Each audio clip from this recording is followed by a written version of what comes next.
Hey there, friend. Here are a couple questions from a longtime viewer, Lane, regarding the old-fashioned haymaking with hand tools video. He says, thanks, Paul Mac. So, do you just cut whatever grass is growing in the field, or are you scything something you planted? Do you have to keep out thistles, etc.? Well, first off, you're welcome, Lane, and the answer to your question is yes, yes, and yes. Hay is made from any palatable grass. And by palatable, I mean something your livestock, whatever that is, will eat. It can be something you've planted in the pasture. For instance, you've tilled the ground or dished it up or plowed it up and replanted some type of palatable grass there. Or it could just be native grass that grows there naturally. Whenever you clear a piece of land, it wants to cover itself with growth. Eventually that'll end up being a woodland area, but during that process it'll become weedy, and then it'll become a grassland for a period of time until shrubs start to grow. So hay can be made from native grasses that are growing in a pasture naturally, or it can be a plant that you plant, a grass that you plant, or other crop. Or it can be a combination of either one of those. It could be native grasses with seeds that you've overseeded or scattered on top and interplanted with that native grass. As to keeping thistles out, yes, keep those thistles out. That's one of the banes of my existence, is having thistles come up in a pasture. I've heard that hogs will root them out and eat them. Hogs they got some tough mouths. But, not everybody has access to putting 30 hogs in a small amount of land in your pasture or whatever and letting them eat out all the thistles. So it's recommended to keep them out when you see them start popping up. Don't let them get out of hand. And for sure, don't just go mowing them down and bush hogging them, especially when they're in that seed stage or later in summer after those seeds have dried, because you're just going to spread the problem. They used to pop up in our pasture when I was little, and my daddy hated them just about as much as I do now.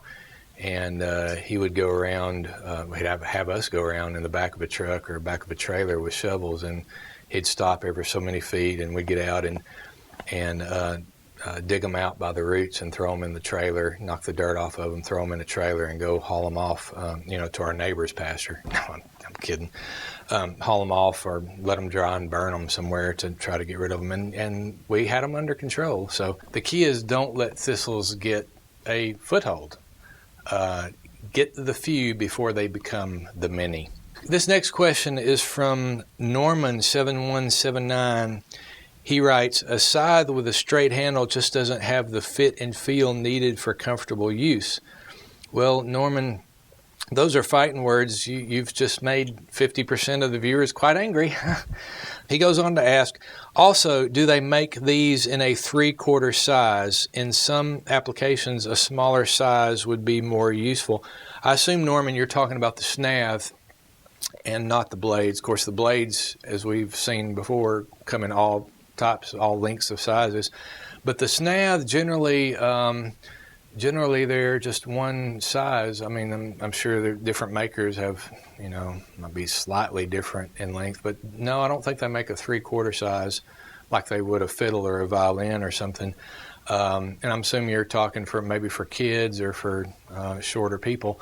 The beauty, though, is that the nibs, the handles, are adjustable. And this is where most people, as I've said before, make a mistake and feel like the scythe is bending over in hard work because they don't adjust it properly. That top nib, the one closest to the end and farthest away from the blade, when you're holding it like this, it should fit right under your arm like that if you've got it set right. And then the other one you just set to where it's comfortable.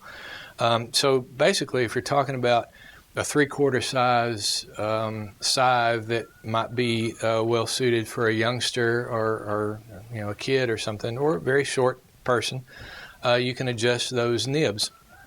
And by the way, a really, really great resource, a great video I've come across, the best one I've seen for taking those nibs and reworking them round, 42 Blades, a YouTube channel. He has a great video on reworking and resizing those nibs. I'm going to put that link in the description. I encourage you to watch that. You know, talking about young people, you know, a lot of the scythes I've found and are bought or come across, it looks like they were set for shorter people. And I've always thought, well, were farmers smaller than they are? And then I got this comment from Piney Woods Homestead. I thought it was rather insightful. Why didn't I think of it? They said either the farmers were shorter back then or the nibs were set for his kids to mow the hay.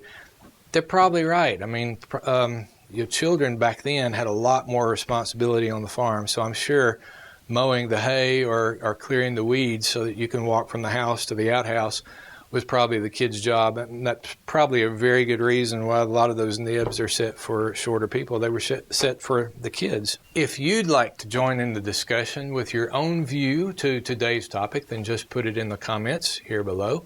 Maybe you've got a question you'd like answered, just leave that below. Or maybe you've got a question pertaining to a whole nother video on the Farm Hands Companion channel. Just go to that particular video and leave your question in the comment section there. If it's a great question, we'll try and answer it right here on upcoming Q&A episodes. Please subscribe if you haven't already, and remember to share these videos. That really, really helps a lot. Thank you so much for watching. I'm Paul Mack, and we'll talk at you next time.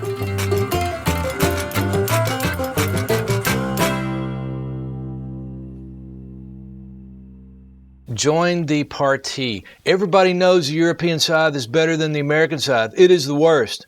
I'm actually just kidding. I love your videos. Keep up the good work. Andre in a Wrangle 6227. My summer high school job, I used one during the summers for 3 years cutting the brush at a U.S. air base in West Germany. My boss was an old German man who had a nice hole in his leg caused by a P-47 airstrike in Normandy. Wow.